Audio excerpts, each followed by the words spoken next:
اعوذ باللہ من الشیطان الرجیم بسم اللہ الرحمن الرحیم الحمد للہ رب العالمین والصلاة والسلام علی سید الانبیاء والمرسلین وعلى اہل بیتہ الطیبین الطاہرین المعصومین واللعنة الدائمة على اعدائهم اجمعین من یوم عداوتهم الى قیام یوم الدین.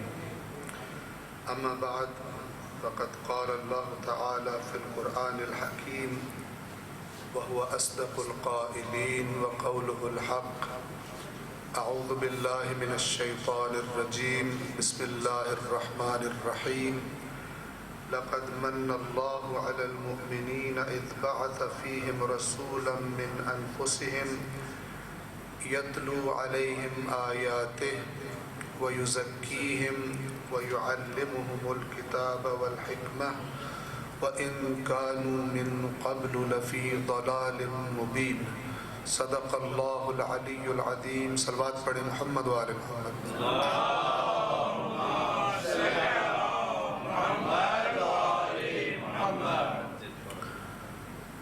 دو عظیم اور بابرکت مناسبتیں ہیں. آج کی شب بھی بڑی عظیم ہے اور کل کا دن بھی بڑا عظیم ہے. آج کی شب وہ شب ہے کہ جس شب میں اللہ تبارک و تعالی نے حسنین کے نانا کو معراج پر بلایا اور اپنا ایسا قرب عطا فرمایا کہ جیسا قرب اللہ تبارک و تعالی نے کسی اور کو عطا نہیں فرمایا. اور اسی طرح کل کا دن اللہ تبارک و تعالی کے انسانیت پر سب سے بڑے احسان کا دن ہے. قرآن مجید نے جس کو احسان کہا ہے، اللہ نے اپنی نعمت جس دن تمام کرنا شروع کی، یعنی کمال کی طرف لے جانے کا آغاز کیا، اور رسول اللہ کو نبوت ظاہری کل کے دن یعنی 27 رجب کے دن عطا. اس مناسبت سے اپنی جو عرائض میں نے آپ کی خدمت میں عرض کرنی ہے، ان سے پہلے مجھے دعا کا کہا گیا ہے. چونکہ بڑی بابرکت رات ہے، دعاؤں کی قبولیت کی رات ہے، اور کل کا دن بھی بڑا عظیم ہے. ان دونوں مناسبتوں کے صدقے میں پروردگار عالم سے دعا کرتے ہیں کہ ایک مومنہ جو بیمار ہیں خداوند عالم انہیں بھی صحت کاملہ عطا فرمائے. دیگر جو مومنین بیمار ہیں خداوند عالم سب کو شفاء کاملہ عطا فرمائے. اور تمام مومنین جن کو کوئی نہ کوئی کسی نہ کسی مشکل میں گرفتار ہیں، کوئی نہ کوئی پریشانی ہے ان کو، اور بالخصوص ایک خاص مومن کہ جن کی پریشانی کے لیے دعا کرنے کا کہا گیا، پروردگار عالم کی بارگاہ میں دعا کرتے ہیں خداوند عالم اپنے عزیز ترین اور مقرب ترین بندوں کے صدقے میں تمام مومنین کی، بالخصوص مومن مورد نظر کی مشکل کو حل فرمائے. صلوات پڑھیے محمد وآل محمد.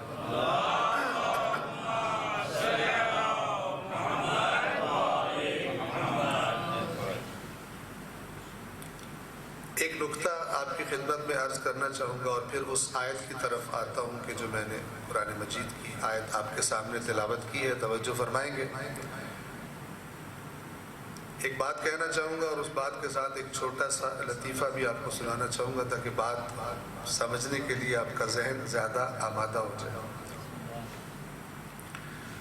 یاد رکھیں اللہ تعالیٰ نے ہمیں توفیق دی ہے، ہم ایسی محافل برپا کرتے ہیں جس میں جن کے فضائل اللہ نے رکھے، اللہ نے جن کو فضیلتیں عطا کی، ہم وہ فضیلتیں دنیا والوں کو سناتے ہیں، ایک دوسرے کو سناتے ہیں تاکہ ان کا ذکر زندہ رہے، اللہ نے یہ توفیق اور یہ نعمت، عظیم ترین نعمت عطا فرمائی ہے ہمیں۔ بہت سو نے کوشش کی ان کی ظاہری زندگیوں میں بھی اور ان کی زندگیوں کے بعد بھی کہ ان کے ذکر کو مٹا دیا جائے،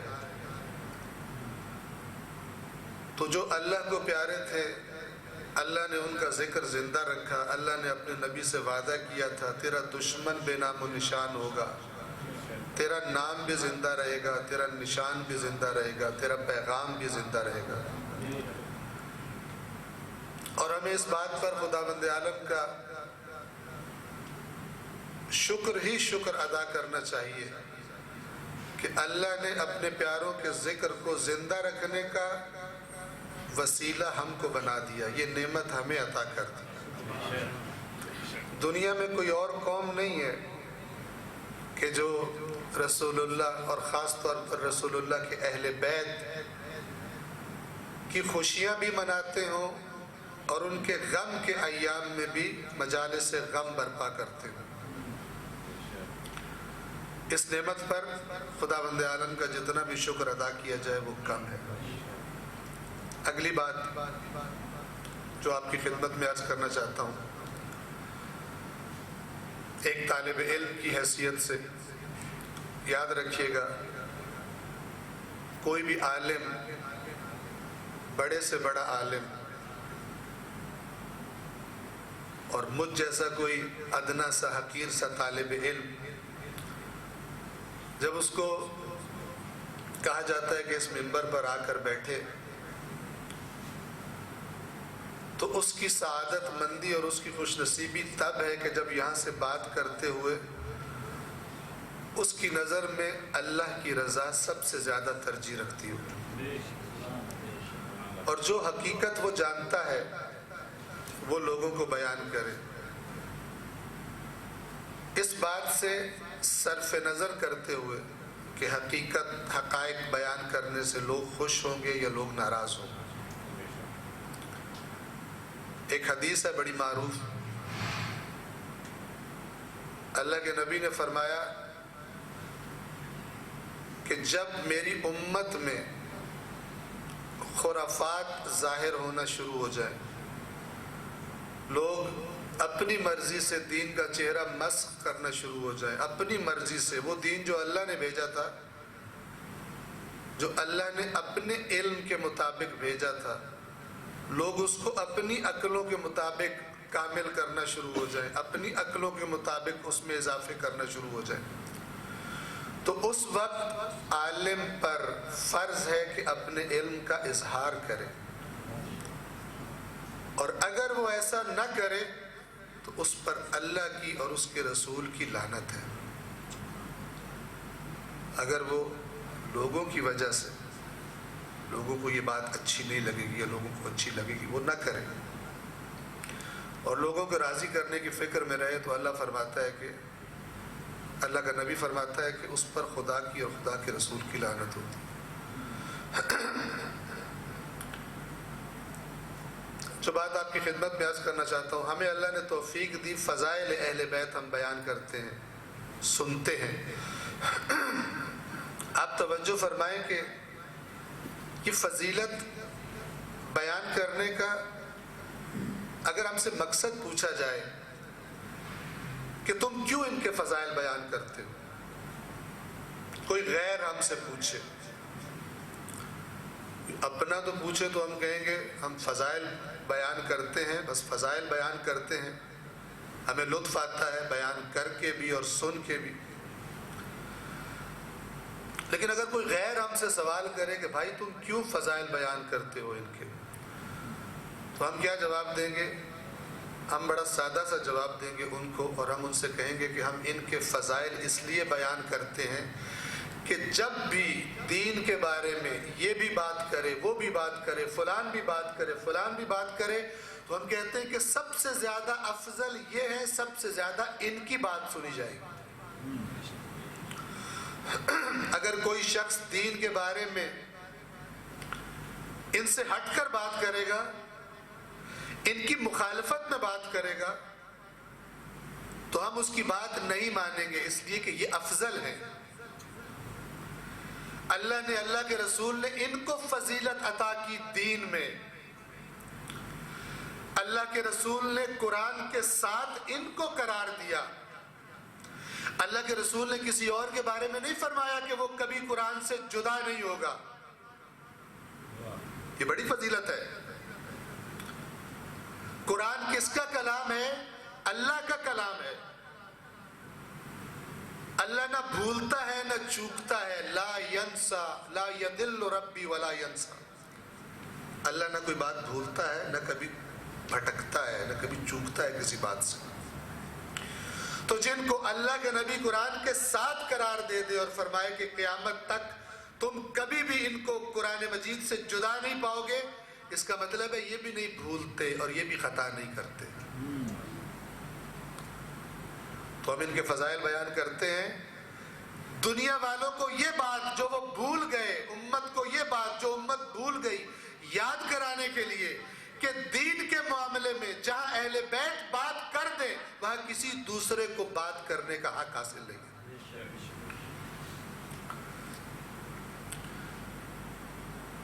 اس کا مطلب کیا ہے؟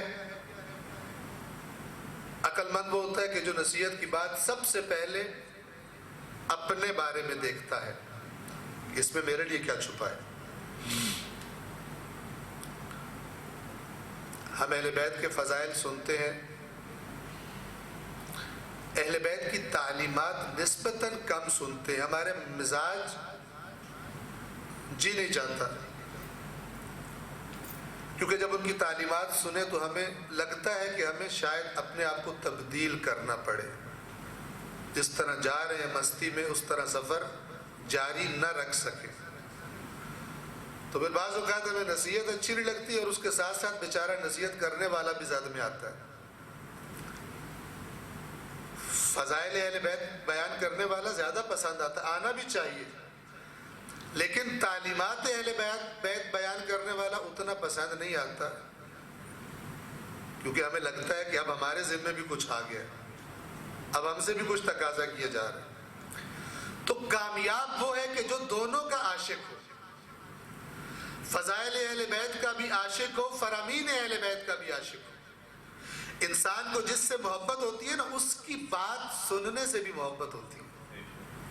جہاں اس کی تعریف سن کے اس کو لطف آتا ہے، وہاں اس کا جی چاہتا ہے کہ وہ مجھ سے باتیں کرے، جو اس کا درد ہے، جو وہ چاہتا ہے وہ بھی مجھ سے بیان کرے۔ اور پھر جب جس سے انسان کو عشق ہوتا ہے، محبت ہوتی ہے، جب وہ کوئی اس سے اظہار کرتا ہے کہ میں یہ چاہتا ہوں، تو انسان کو لطف آتا ہے، انسان مصیبت اٹھا کر بھی چاہتا ہے کہ جو اس نے چاہا وہ میں کروں۔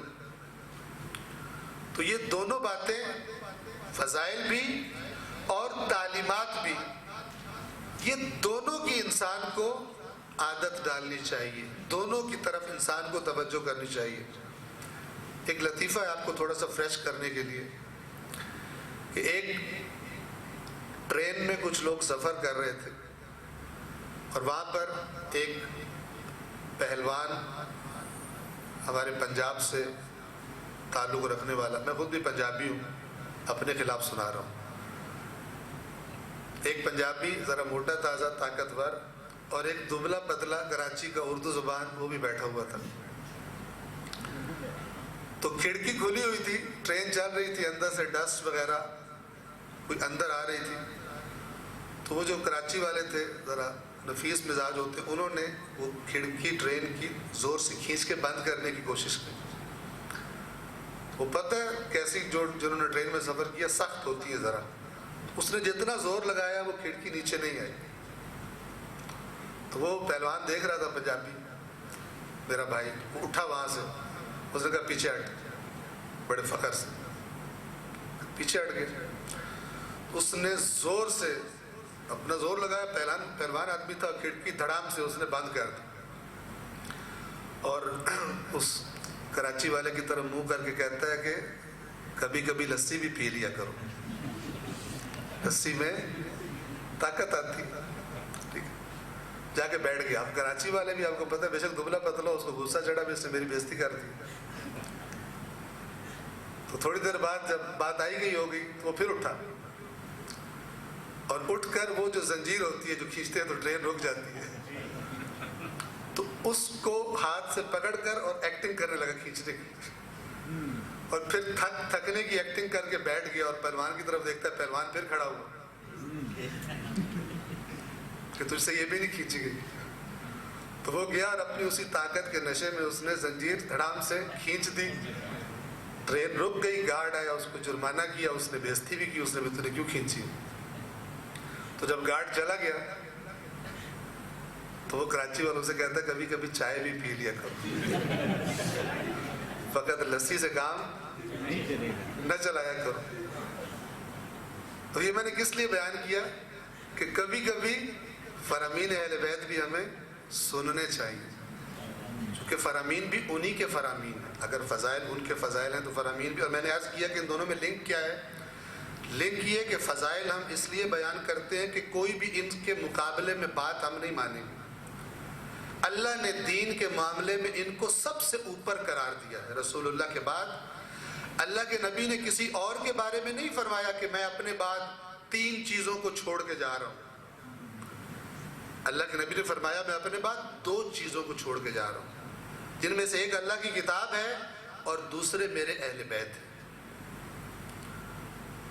بس قرآن سے تمسک، اہل بیت اطہار سے تمسک.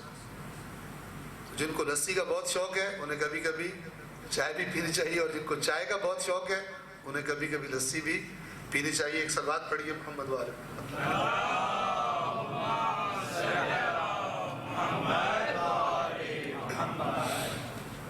ہم جشن کیوں مناتے ہیں؟ جشن کا مطلب کیا ہے؟ جشن انسان تب مناتا ہے جب خوش ہو. صرف مسلمان جشن نہیں مناتے، غیر مسلم بھی جشن مناتے ہیں. بعض لوگ تو بڑی عجیب عجیب چیزوں کے جشن مناتے ہیں، اور جشن پر بڑی بڑی بیہودہ اور بے حیائی کی حرکات بھی کرتے ہیں. لیکن ایک مسلمان کیوں جشن مناتا ہے؟ ایک مسلم جس کا تعلق دین کے ساتھ ہے، دین سے منسوب جشن کیوں منایا جاتا ہے؟ توجہ فرمائیے گا. دین سے منسوب جشن ہم اس لیے مناتے ہیں کہ اس دن جو کام، جو احسان اللہ نے کیا ہے، اس احسان کو یاد کر کے اس اللہ کی بارگاہ میں شکر بجا لائیں کہ اے پروردگار تو نے یہ عظیم نعمت ہم کو عطا فرمائی. ہم اس کو یاد کر رہے ہیں، جن کو یاد نہیں ہے ان کو یاد کروا رہے ہیں تاکہ تیرا شکر ادا کر سکے. جو میں نے آیت شروع میں آپ کے سامنے تلاوت کی سورہ آل عمران کی آیت نمبر 164 ہے. اللہ فرما رہا ہے کہ میں نے احسان کیا. یہ جو کل کا دن ہے بالخصوص، جسے عید مبعث، عید بعثت کہا جاتا ہے. مبعث یا بعثت کیا ہے؟ وہ دن کہ جس دن اللہ نے اپنے نبی کو مامور فرمایا، امر فرمایا کہ ان انسانوں کی نجات کی طرف ان کو دعوت دینے کا آغاز کیجیے. یہ جو جہالت کے اندھیرے چھا چکے ہیں، یہ جو نفس پرستی اور دنیا پرستی کے اندھیرے چھا چکے ہیں، یہ جو اخلاقی پستیوں میں انسانی معاشرہ گر چکا ہے اور گر چکا ہے، یہ جو کچھ ظالموں نے باقی انسانوں کو غلام بنا رکھا ہے اور باقی انسانوں کو حیوان کی طرح رویہ اختیار کرتے ہیں، جن کو قید میں ڈال دیا گیا ہے، ان کی نجات کا بندوبست کرنے کا آغاز کیجیے. جس دن اللہ نے اپنے رسول کو یہ حکم دیا اس دن کو عید مبعث کہا جاتا ہے. مبعث یا بعثت، اس کا لفظی معنی ہے اٹھان کسی چیز کی. اٹھان کا معنی آپ سمجھتے ہیں؟ مثال کے طور پر جب آگ جل رہی ہو، آگ بھڑک رہی ہو، آپ نے دیکھا ہوگا کہ اس کے اندر سے چنگاریاں نکلتی ہیں اور چنگاریاں تیزی کے ساتھ اوپر کی طرف جاتی ہیں. یہ معنی ہے اٹھان کا. اور اس کے اندر ایک معنی بھڑکنے کا بھی ہے. بھڑک کر اٹھان لینا، بہت خوبصورت معنی ہے، اور یہ مربوط ہے اس لیے کہ یہی لفظ اللہ تبارک و تعالی نے نبی اکرم کے بارے میں استعمال کیا اس آیت میں۔ کیا فرمایا؟ سورہ آل عمران آیت نمبر 164، توجہ فرمائیں۔ مبعث ہے کیا؟ کیوں جشن منا رہے ہیں؟ نجات انسانیت کا جشن ہے، اور اللہ خود فرما رہا ہے میں نے احسان کیا۔ لقد من اللہ، لقد قسم کا معنی رکھتا ہے، یعنی اللہ تبارک و تعالیٰ تاکید سے بتانا چاہ رہا ہے کہ معمولی مناسبت اور معمولی بات نہ سمجھنا اس کو۔ میں قسم کھاتا ہوں کہ میں نے اپنے نبی کو بھیج کر مومنوں پر احسان کیا۔ اگر یہ نہ آتے تو کیا بنتا؟ وہ لوگ جو انتظار میں تھے، وہ لوگ جو پچھلے انبیاء کی تعلیمات کی تحریف کو دیکھ رہے تھے، کیسے ان نبیوں کے پیغام کو بلا دیا گیا۔ خود مکہ میں حج ہوتا تھا اللہ کے نبی کے آنے سے پہلے۔ قرآن کہتا ہے حج کیا تھا ان کا؟ تالیاں بجاتے تھے اور سیٹیاں بجاتے تھے اور کپڑے اتار کر خانہ کعبہ کا طواف کرتے تھے، ہلڑ بازی کرتے تھے، اس کا نام حج رکھا ہوا تھا۔ طواف کرتے تھے، لیکن وہ طواف نہیں تھا جسے اللہ طواف کہے۔ طواف کہاں سے آیا تھا؟ جناب ابراہیم کی سنت تھی طواف۔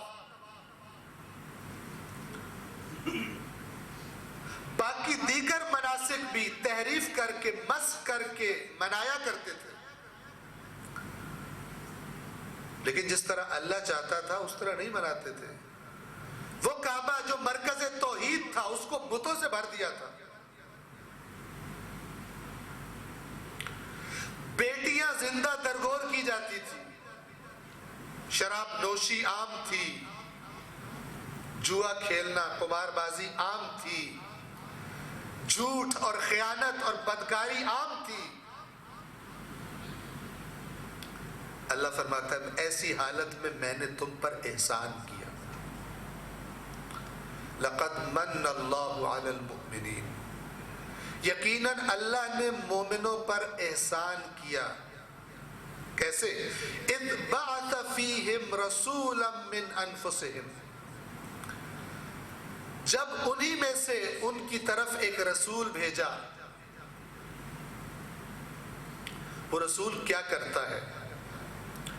جس نے روح کے ساتھ جشن مبعث کو سمجھنا ہے، وہ رسول کیا کرتا ہے؟ اس رسول کا کام کیا ہے؟ یتلو علیہم آیاتہ، اللہ کی آیات پڑھ کر انہیں سناتا ہے، اللہ کا پیغام ان کو دیتا ہے اور بتاتا ہے کہ راستہ یہ ہے جو اللہ نے تمہارے لیے بھیجا ہے، زندگی گزارنے کا راستہ یہ ہے۔ یتلو علیہم آیاتہ، آیات پڑھ کے سناتا ہے، پھر انہی آیات کے نتیجے میں وَيُزَكِّيهِمْ، انہیں پاک کرتا ہے۔ پاک کا مطلب یہ نہیں ہے، اگرچہ یہ بھی مطلب ہے کہ کسی کے ہاتھ پہ نجاست لگ گئی اس کو دھونے کا، پاک کرنے کا طریقہ نبی بتاتا ہے، کسی کے کپڑوں پہ نجاست لگ گئی اسے پاک کرنے کا طریقہ نبی بتاتا ہے، لیکن یہاں یہ مراد نہیں ہے۔ وَيُزَكِّيهِمْ، یعنی جو گناہوں کی نجاست اور اللہ کی نافرمانیوں کی نجاست ان کے اندر کو کالا کر چکی ہے، نجس کر چکی ہے، ان کو پاک کرتا ہے۔ یُزَكِّيهِمْ، جسے خود کو پاک کرنے کی فکر نہیں ہے گناہوں کی آلودگی سے، اس کا عید مبعث کے ساتھ اصل تعلق نہیں ہے، گہرا تعلق نہیں ہے۔ آپ عید مبعث کے لیے آئے ہیں، آپ شب معراج کی یاد منانے کے لیے آئے ہیں، اس عظیم نعمت کی۔ وَيُزَكِّيهِمْ، پاک کرتا ہے ان کو، گناہوں کی آلودگی کو دور کرتا ہے۔ کیوں؟ اس لیے کہ اب اس کے اندر کوئی پاک چیز رکھنی ہے۔ آپ نے اگر گھر میں کھانا کھانا ہو، آپ گھر جائیں کھانا کھانے کے لیے، آپ کے سامنے پلیٹ لا کے رکھی جائے کہ اس میں آپ نے سالن ڈالنا ہے اور پلیٹ گندی ہو، مثلا ناشتے کا جو آپ نے کھایا تھا وہ اس کے اندر لگا ہو، آپ کا جی چاہے گا اس میں کھائیں؟ نہیں کھائیں گے۔ خدا نہ خواستہ کوئی غلاظت اس میں لگی ہو، آپ کا کبھی جی نہیں چاہے گا کہ کسی غلیظ چیز کے اندر، کسی آلودہ برتن کے اندر غذا کھائیں۔ آپ کا جی چاہے گا پہلے یہ بالکل پاک و پاکیزہ اور صاف ہو، پھر اس میں سالن ڈالوں گا اور وہاں سے کھاؤں گا میں۔ لہذا وہ قلب، وہ دل کے جو گناہوں سے آلودہ ہو چکا ہو، اس کے اندر قبل اس کے کہ اس کو پاک کیا جائے، اللہ کا کلام وہاں جگہ نہیں لیتا جا کر۔ اللہ کا رسول کیا کرتا ہے؟ انہیں پاک کرتا ہے، پاکیزہ کرتا ہے۔ کہتا ہے اگر خدا کے ہونا چاہتے ہو، اگر دلوں میں خدا کو بسانا چاہتے ہو تو پہلے دلوں کو پاک کرنا ضروری ہے۔ پہلے دلوں کے اندر سے نجاست کا دور کرنا ضروری ہے۔ اسی لیے قرآن مجید کے بارے میں تذکرہ کرتے ہوئے سورہ واقعہ میں خداوند عالم کیا فرماتا ہے؟ لا یمسہ الا المطہرون۔ اس کا ایک ظاہری معنی ہے اور ایک اس کا باطنی معنی ہے۔ ظاہری معنی یہ ہے کہ جو شخص پاک نہ ہو وہ قرآن کی آیات کو ہاتھ نہیں لگا سکتا، اور باطنی اور گہرا معنی یہ ہے کہ جو اندر سے پاک نہ ہو اسے قرآن کی سمجھ نہیں آ سکتی۔ اس کا دل قرآن سننے کے لیے، قرآن پر عمل کے لیے، قرآن کے نزدیک جانے کے لیے اس کا دل ہی نہیں کرے گا جس کے اندر گناہوں نے گھر بنایا ہوا۔ لا یمسہ، اس کو مس نہیں کر سکتے الا المطہرون، مگر وہ جو پاک ہیں۔ لہذا اللہ کا نبی کیا کرتا ہے؟ خود اس آیت میں اس احسان کی اللہ وضاحت فرما رہا ہے کہ میں نے کیا احسان کیا؟ میں نے بھیجا اپنے بندے کو، اپنے پیارے کو تمہارے درمیان، کیا کرے؟ تمہیں میری آیات سنائے، تمہیں پاک کرے، اور پاک کر تمہارے دلوں کے ظرف کو، تمہارے دلوں کے برتن کو پاک کرنے کے بعد ہر آلودگی سے، ہر گناہ سے، ہر نجاست سے، اس کے بعد وَيُعَلِّمُهُمُ الْكِتَابِ، پھر تمہیں کتاب کی تعلیم دے، اس لیے کہ نجس دل میں یہ کتاب نہیں گھسے گی،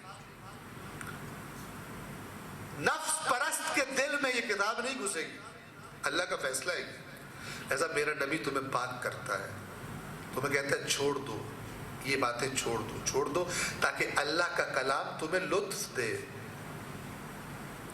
پھر قرآن نے نشانیاں بتائی ہیں، توجہ فرمائیے گا۔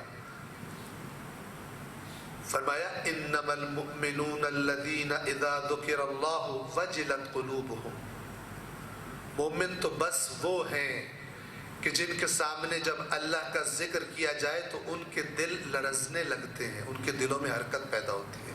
کنیکشن ہے اللہ کے ذکر سے اور ان کے دلوں سے، یعنی ان کے دلوں میں اور اللہ کے ذکر میں ایک کنیکشن اللہ نے قائم کر دیا۔ یہ کنیکشن کب قائم ہوتا ہے؟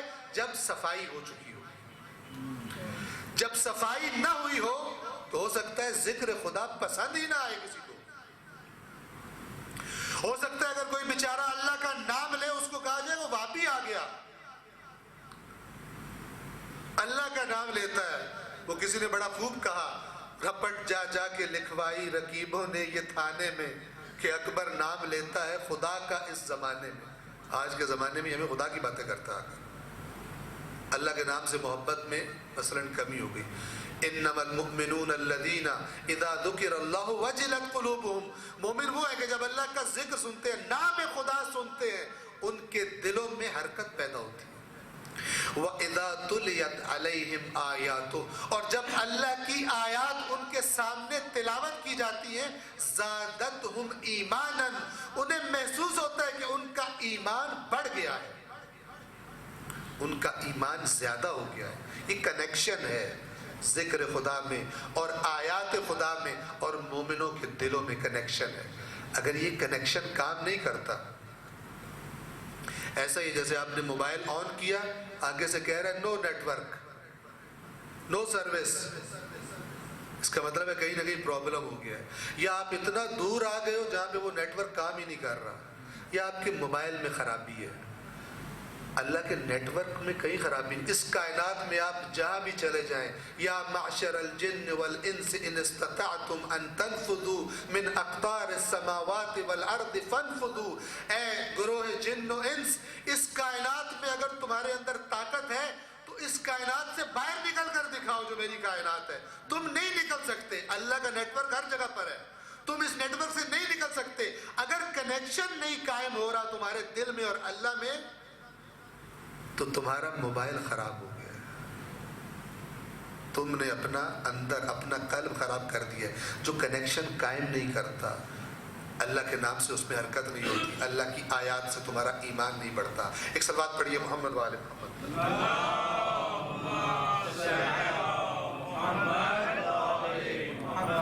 توجہ فرمائیے گا. خداوند عالم فرماتا ہے یا ایھا الناس, اسی مبعث کے بارے میں, اسی قرآن کے بارے میں. مبعث کیا ہے؟ نزول قرآن کا آغاز ہے. بسم اللہ الرحمن الرحیم, اقرا. رحمان اور رحیم اللہ کے نام سے آغاز اسلام, آغاز تحریک اسلام, آغاز نجات انسانیت ہو رہا ہے. کس لفظ سے؟ پہلا تعارف اللہ کا, عام رحمتوں والا اور خاص رحمتوں والا. ایک عام رحمتیں جو اس نے سب کو دی ہیں دنیا میں. کافر بھی سانس لیتا ہے, مسلم بھی سانس لیتا ہے, اللہ کی باتیں ماننے والا بھی, اس کو بھی کھانے کو ملتا ہے, اور اللہ کے نافرمان کو بھی کھانے کو ملتا ہے. یہ ہے رحمان, سب کو دینے والا. پھر فوراً ہی کہا رحیم, کچھ خاص رحمتیں بھی ہیں میری, جو میں ان کو دیتا ہوں جو میری باتیں مانتے ہیں. وہ توفیقات ہیں اس دنیا میں کہ ان کا دل اور چاہتا ہے میری طرف آنے کا. کچھ انہوں نے چاہا, انہوں نے طلب کی, وہ انہوں نے سوچا, میں ان کی وہ آنے کی طرف انہوں نے سوچا, میں ان کی طرف چل پڑا. وہ چلے, میں دوڑ پڑا, وہ دوڑے, میں اڑ کے آیا ان کے پاس. میری رحمت اڑ کے آئی ان کے پاس.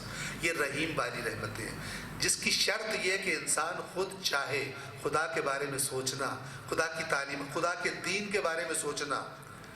فرمایا یا ایھا الناس, نہیں فرمایا یا ایھا الذین آمنو, اے لوگو, اے انسانو, قد جاءتکم موعظۃ من ربکم, جان لو کہ یقیناً تمہارے پاس تمہارے رب کی طرف سے نصیحت آ گئی ہے. تمہارے رب کی طرف سے تمہارے پاس نصیحت آ گئی. کون سی نصیحت؟ یہ قرآن. اس قرآن کا آغاز ہو رہا ہے. تمہارے پاس تمہارے رب کی طرف سے من ربکم نصیحت آ گئی. وشفاء لما فی الصدور, جو تمہارے سینوں کے اندر آلودگیاں ہیں, نجاستیں ہیں, یعنی بیماریاں ہیں, ان کی شفا ہم نے تمہارے لیے بھیج دی ہے. یہ کون سی بیماریاں ہیں؟ یہ کولیسٹرول نہیں ہے, یہ پھیپھڑوں کی بیماری نہیں ہے, یہ معدے کی بیماری نہیں ہے, یہ روح کی بیماری ہے. شفاء لما فی الصدور. خود بتایا قرآن نے کہ اے رسول تیرے آس پاس کچھ لوگ ایسے ہیں, فی قلوبہم مرض, ان کے دلوں میں مرض ہے. کیا مطلب ہے اس مرض کا؟ کہ ان کو ہارٹ اٹیک ہونے والا ہے؟ نہیں, ان کے دلوں میں نفاق کا مرض ہے, ان کے دلوں میں جھوٹ کا مرض ہے, ان کے دلوں میں اللہ کی نافرمانیوں کا مرض ہے. فزادہم اللہ مرضا, یہ علاج نہیں کر رہے, اللہ ان کے مرض کو بڑھا دے گا. اگر چاہتے ہو کہ مرض کا علاج ہو جائے, تمہارے دل شفاف ہو جائے تاکہ ذکر الہی کی لذت کا احساس کر سکو, تو ہم نے شفا بھیج دی ہے. شفا بھیج دی ہے. یہ تمہیں بتائے گا کیسے تم نے پاک ہونا ہے. وَشِفَاءٌ لِمَا فِي الصُّدُورِ وَهُدًى, اور یہ ہدایت ہے. وَرَحْمَةٌ لِلْمُؤْمِنِينَ, اور رحمت ہے مومنوں کے لیے. پھر قرآن کیا فرماتا ہے؟ قل, اے رسول کہہ دیجئے, بفضل اللہ, اللہ کے فضل سے ہوا ہے. یہ اللہ نے بڑا فضل کیا ہے کہ یہ بھیجا ہے. وبرحمتہ, اور اللہ کی رحمت کے سبب سے یہ آیا ہے. تو پھر اگر جشن, اگر خوشیاں منانا چاہتے ہو تو یہ جو ہم نے تمہیں قرآن دیا ہے, فبذالک فلیفرحوا, تو اس عطا پر خوشیاں مناؤ ہماری.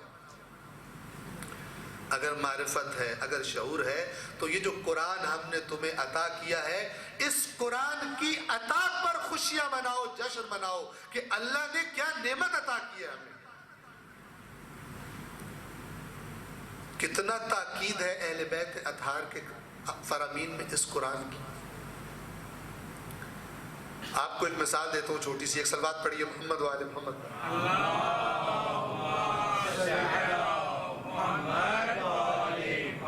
شب عاشور, شب عاشور امام نے مہلت طلب کی،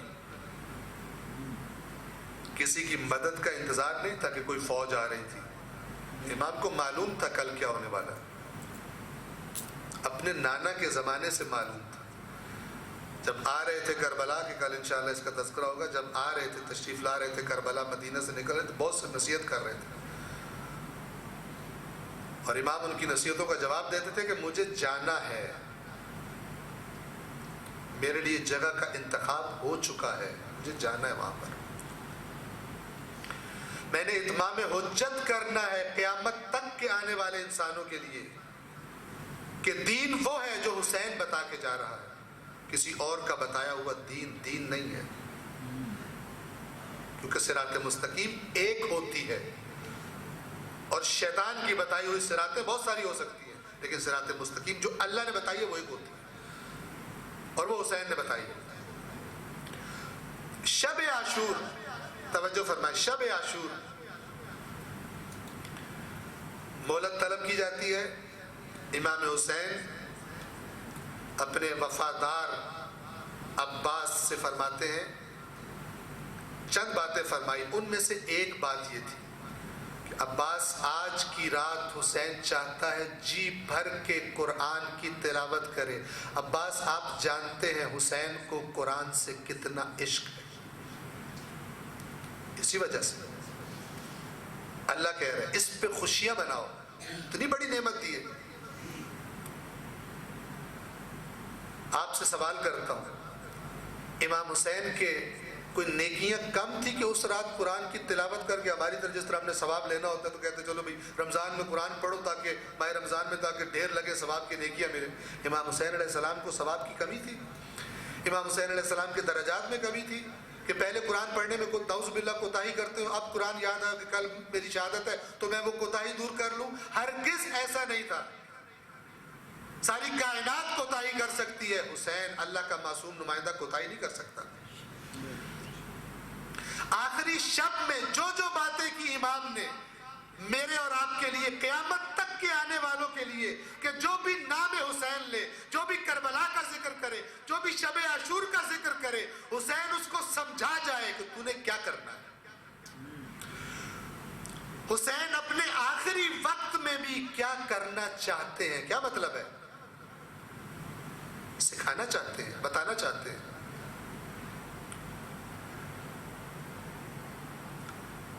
ہوشیار ہونا چاہیے، کچھ لوگوں نے کمر کس رکھی ہے، کربلا اور ان چیزوں کو بے مقصد بنانے کی کمر کس لی ہے، کچھ نہیں، آنکھیں بند کر کے کرتے جاؤ، تمہیں کیا پتا۔ اور ہم اس قرآن کو مانتے ہیں جو ہر جگہ بار بار کہتا ہے یہ جو بات ہم نے کی، اپنی عقل استعمال کیوں نہیں کرتے؟ ہم نے یہ کائنات بےہودہ خلق نہیں کی، ہم نے یہ اس میں کوئی کام بھی اللہ نے بے مقصد خلق نہیں کیا۔ اَيَحْسَبُ الْإِنسَانُ أَن يُتْرَكَ سُدًى، کیا انسان نے یہ سمجھا کہ اسے بےہودہ خلق کیا گیا ہے؟ یعنی دعوت دی جا رہی ہے، غور کر تجھے کس مقصد کے لیے بھیجا گیا۔ اور کوئی بندہ ہمیں آگے کہ خبردار مقصد کی بات ہی نہیں کرنی، آپ سمجھ نہیں سکتے، عقل سے انسان کو فارغ کر دیا جائے۔ فرمایا فَبِذَلِكَ فَلْيَفْرَحُوا، اس قرآن کے عطا ہونے پر خوشیاں مناؤ، هُوَ خَيْرٌ، توجہ فرمائیے گا، لکھ لیں اس کو، اللہ فرما رہا ہے، کوئی اور نہیں ہے، خود اللہ فرما رہا ہے، اس پر خوشی مناؤ، هُوَ خَيْرٌ مِّمَّا يَجْمَعُونَ، یہ چیزیں جو جمع کرنے کے پیچھے تم دوڑتے پھر رہے ہو، یہ ان سب سے بہتر ہے۔ انسان غور کرے، دنیا میں کیا چیزیں جمع کرنے کے پیچھے ہوتا ہے، کہتا ہے میرے پاس یہ زیادہ ہو جائے، میرے پاس یہ، اس پہ فخر کرتا ہے۔ میں جب مثلا فرض کرے میں مسقط آیا تھا تو میرے پاس مطلب میری کیا اسے کہتے ہیں، میری ویلیو اتنی تھی، مثلا میری فائنینشیل ویلیو میری اتنی تھی، اب ماشاءاللہ میں اس پر خوش ہوتا ہوں۔ کون اس پر خوش ہوتا ہے کہ میں نے قرآن زیادہ سیکھ لیا ہے؟ فَبِذَلِكَ فَلْيَفْرَحُوا، اللہ کی بات پہ کون خوشی مناتا ہے؟ کون مانتا ہے؟ اس پہ خوشی مناؤ، میں نے تمہیں قرآن دیا ہے، جو تم جمع کرتے پھرتے ہو یہ سب سے بہتر ہے، هُوَ خَيْرٌ، یہ سب سے بہتر ہے، مِمَّا يَجْمَعُونَ، جو تم جمع کرتے پھر رہے ہو۔ کہاں ہے قرآن جمع کرنے والے؟ کہاں ہے قرآن کی آیات سے جن کے دل لرزتے ہیں؟ کہاں ہے وہ اہل اہل بیت کے شیعہ کے جو راتوں کو اٹھ اٹھ کر اللہ کی آیات کی تلاوت کرتے ہیں، اللہ کی بارگاہ میں سجدے کرتے ہیں، سنت اہل بیت کا احیاء کرتے ہیں، کہاں ہے وہ؟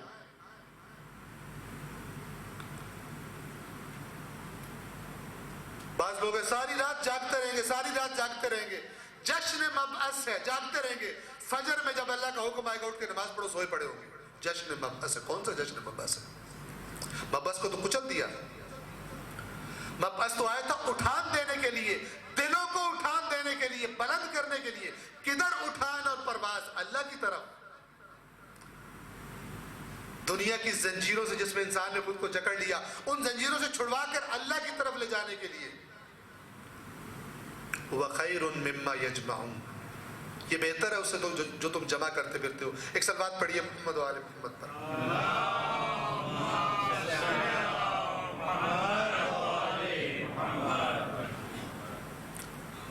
آج کی آخری جو بات کرنا چاہوں گا وہ آیات ہیں، ان کا پیغام ہے کہ جو پہلی آیات رسول اللہ پر نازل ہوئی۔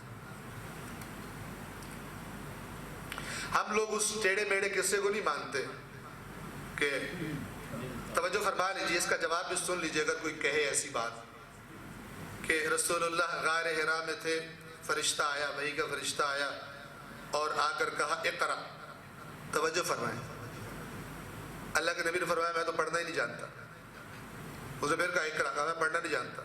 جب چند دفعہ تکرار ہوئی تو فرشتے نے پھر رسول اللہ کو پکڑ کے سینے سے لگایا اور دبایا زور سے، اور پھر کہا اقرا، پھر رسول اللہ پڑھنے لگے۔ عجیب بات ہے، وہ کتاب لے کر تو آیا ہی نہیں تھا جس کے اوپر سے رسول اللہ نے پڑھنا تھا۔ اللہ کا فرشتہ اللہ کی طرف سے، ان کی روایات میں بھی نہیں ہے، کسی روایت میں یہ کہ جبرائیل آئے اور سامنے کتاب کھول دیو، ڈائری کھول دیو، کوئی لو لکھی کھول دیو، ہاں بھی پڑھیے یا رسول اللہ، اور رسول اللہ نے کہا مجھے پڑھنا نہیں آتا۔ تو تھی نہیں، وہ تو بول رہے تھے، ریپیٹ کرنا تھا مثلا۔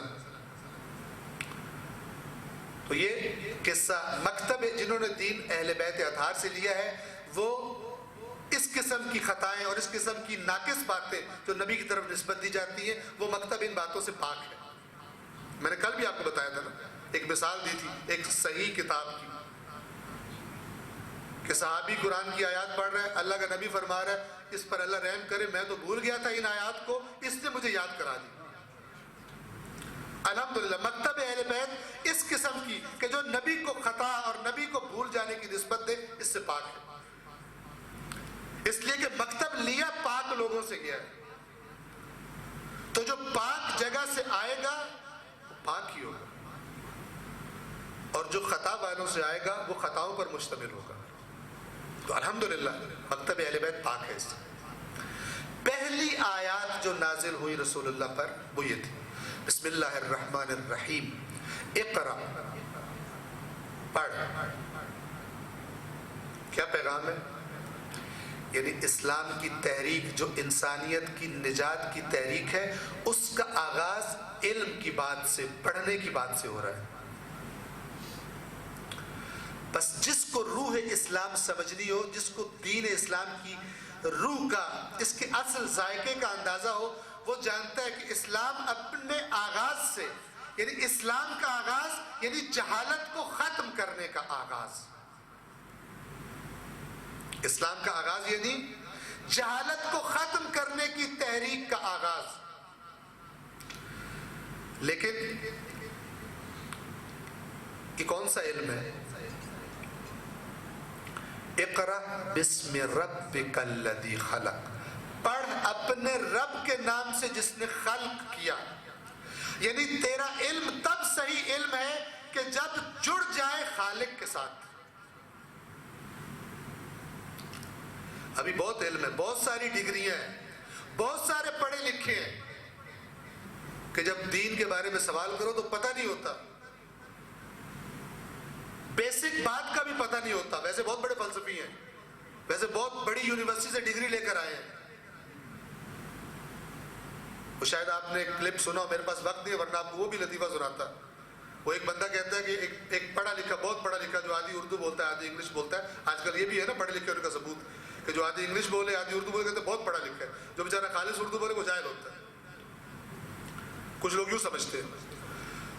تو وہ ایک بندہ اس کو نصیحت کر رہا ہے کہ یار بھائی پڑھے لکھے بھائی میرے انگلش بولنے والے بھائی، تو لوگوں کو کیوں منع کرتا ہے روزہ نہ رکھو؟ تو خود تو نہیں رکھتا، چلو تیرا اپنا کام ہے، دوسروں کو منع کرتا ہے۔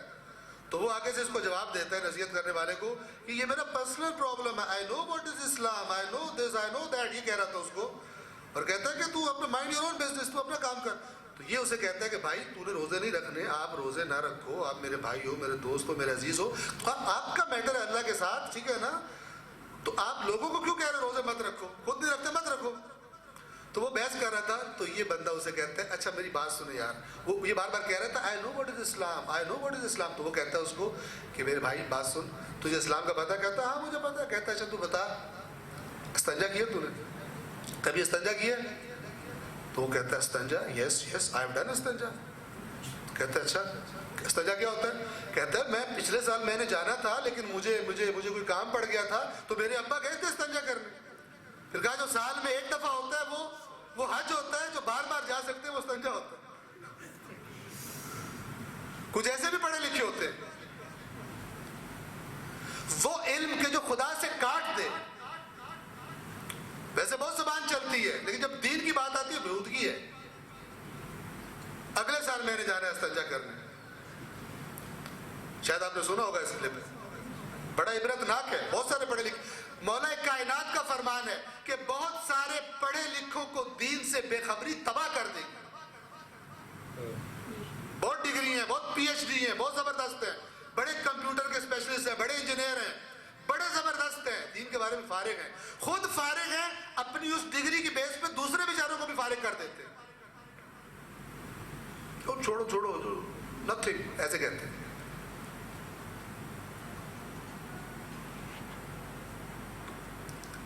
اقرا، پڑھ، بسم ربک الذی، ایک ایک لفظ میں جان، نام سے اپنے رب کے۔ رب کون ہوتا ہے؟ رب اس ذات کو کہتے ہیں کہ جو تمام مخلوقات کی تمام ضروریات روحانی ہو یا مادی ہو، اس چیز کو، اس مخلوق کو پتہ ہو یا نہ پتہ ہو، جو تمام ضروریات پوری کرتا ہے، اسے کہتے ہیں پالنے والا، عربی میں کہتے ہیں رب۔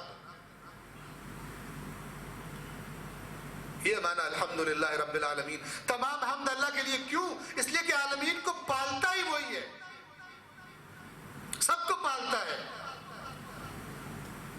ہم کتنی چیزیں، یہ جو میں آپ کے سامنے بیٹھ کے بات کر رہا ہوں، پتہ نہیں کتنی چیزیں اللہ کی دی ہوئی استعمال ہو رہی ہیں، تب میری آواز اب تک پہنچ رہی ہے۔ یہ ہوا ہے کہ جو میرے گلے کی تاریں جو وائبریشن پیدا کرتی ہیں، ہوا بڑی امانت داری سے لے کے چلتی ہے، آپ کے کان پہ دستک دیتی ہے، آپ کے کان کا پردہ بھی وائبریٹ کرتا ہے، آپ کے دماغ کو سگنل بھیجتا ہے۔ ہم تو آرام سے موجے کر سن رہے ہیں، ہمیں کیا پتا کیا کیا چیزیں کام کر رہی ہیں، ہمیں زندہ رہنے کے لیے کیا کیا چیزیں ہم یوز کر رہے ہیں۔ رب العالمین، تمہیں پتہ ہے نہیں پتہ؟ انسان اب کشف کر رہا ہے، میں میں سانس لیتا ہوں آکسیجن، لیکن پہلا انسان آکسیجن یوز کر رہا تھا، اسے پتہ نہیں تھا۔ اقرا بسم الحمدللہ رب العالمین، رب العالمین دلیل ہے تمام ہم کیوں اس کے لیے، اس لیے کہ تجھے پالتا ہی وہی ہے۔ یہاں پہ فرمایا اقرا بسم ربک الذی خلق، پڑھ اپنے پالنے والے کے نام سے۔ پالنے والا بھی وہی ہے، تجھے بنانے والا بھی وہی ہے۔ اس کا نام سب سے زیادہ پاورفل نام ہے، اس کے نام سے آغاز کر اپنی اس تحریک کا۔ اقرا بسم ربک الذی خلق، خلق الانسان من علق، بتائے تجھے کیسے بنایا اس نے؟ ایک معمولی چپکے ہوئے خون کے قطرے سے، کوئی اور بنا سکتا ہے؟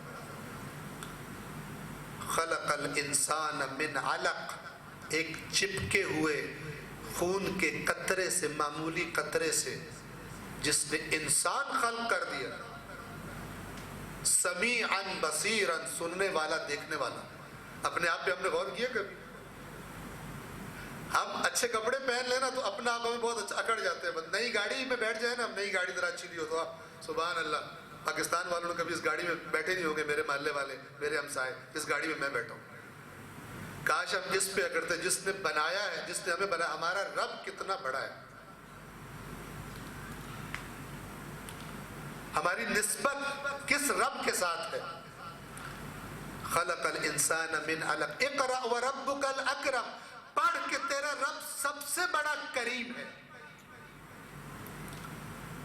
کریم کسے کہتے ہیں سادہ لفظوں میں؟ جو بن مانگے عطا کرتا ہو، جو بن مانگے احسان کرتا ہو۔ انسانوں کو بھی کریم قرآن نے کہا ہے، کریم انسان کے لیے بھی یوز ہوتا ہے، لیکن جب اللہ کے بارے میں استعمال ہو تو کمال کرم ہے۔ اقرأ وربک الاکرم، تیرا رب سب سے بڑا کریم ہے۔ الذی علم بالقلم، جس نے قلم سے انسان کو تعلیم دی۔ علم الانسان ما لم یعلم، انسان کو ان چیزوں کا علم دیا جو وہ نہیں جانتا تھا۔ پہلی آیات ہی تعلیم کے بارے میں۔ میں بات کو ختم کروں، ان آیات میں بہت ساری باتیں ہیں، ظاہر بات ہے قرآن مجید کی آیات ایک سمندر معانی کا لیے ہوتی ہیں اپنے اندر، لیکن بس اختتام کروں گا اس بات پر کہ قرآن جوڑتا ہے۔ آپ سورہ الگ پڑھیں، آخری آیت اگر اس کی تلاوت کی جائے، میں نہیں کروں گا، اس میں سجدہ واجب ہے، لیکن آخری آیت آغاز ہو رہا ہے کہ رب کے نام سے پڑھنا شروع کر، اور اس پڑھنے کا اختتام کیا ہو؟ یہ علم کب علم کہلائے گا، کب یہ حقیقت پر مبنی ہوگا، کب تیری نجات کا باعث ہوگا کہ جیسے جیسے تیرا علم بڑھتا جائے اس کا نتیجہ یہ ہو کہ تو خالق کائنات کے سامنے سجدے میں گرتا جائے۔ جو علم تجھے اللہ کے آگے جھکا دے وہ علم ہے، اور اگر علم تجھے متکبر بنا دے، اگر علم تجھے دنیا میں غرق کر دے، تو پھر مولا کائنات عظیم ترین مفسر قرآن وہ فرماتے ہیں کہ بہت سارے پڑھے لکھوں کو اسی دنیا کا علم رکھتے ہوں گے، لیکن ان کو دین سے بے خبری، دین کی ناسمجھی ان کو تباہ کر دے گا۔ جب دیکھیں گے اتنی کوششیں کی تھی ضائع ہو گئی، اتنا کچھ جمع کیا تھا چھن گیا، کام نہیں آیا۔ اور اگر یہی علم، اگر یہی ڈاکٹر کا کام، اگر یہی انجینئر کا کام، اگر وہی کام کہ جو آپ اپنی اپنی جگہ پر آپ جو کام کرتے ہیں، اگر وہی کام جڑ جائے اور آپ کے ذہن میں یہ کیوں کر رہا ہوں، آپ کو حدیث سنائی تھی امام کاظم علیہ السلام کی کہ جہاد فی سبیل اللہ کرتا ہے جو حلال رزق کے لیے محنت کرتا ہے۔ اگر آپ نے کہا کہ میں اللہ کی اطاعت میں یہ کر رہا ہوں، اللہ کی نافرمانی کے لیے اسے استعمال نہیں کرنا، اللہ کے دین کی سربلندی کے لیے اپنے گھر بار والوں کی، اپنے بیوی بچوں کی ضروریات کے بعد اپنی کمائی کو اللہ کے، جس طرح اللہ راضی ہے، جس طرح قرآن کہتا ہے، جس طرح اہل بیت چاہتے ہیں اس طرح اپنے مال کو خرچ کروں گا، تو خدا فرماتا ہے وہ جو تو دفتر میں بیٹھا ہے وہ بھی ایسے ہی ہے جیسے تو نماز کے لیے کھڑا ہے۔ وہ عبادت ہے، اور اگر نماز بھی اللہ کی خاطر نہ ہو تو وہ بھی تجارت ہے۔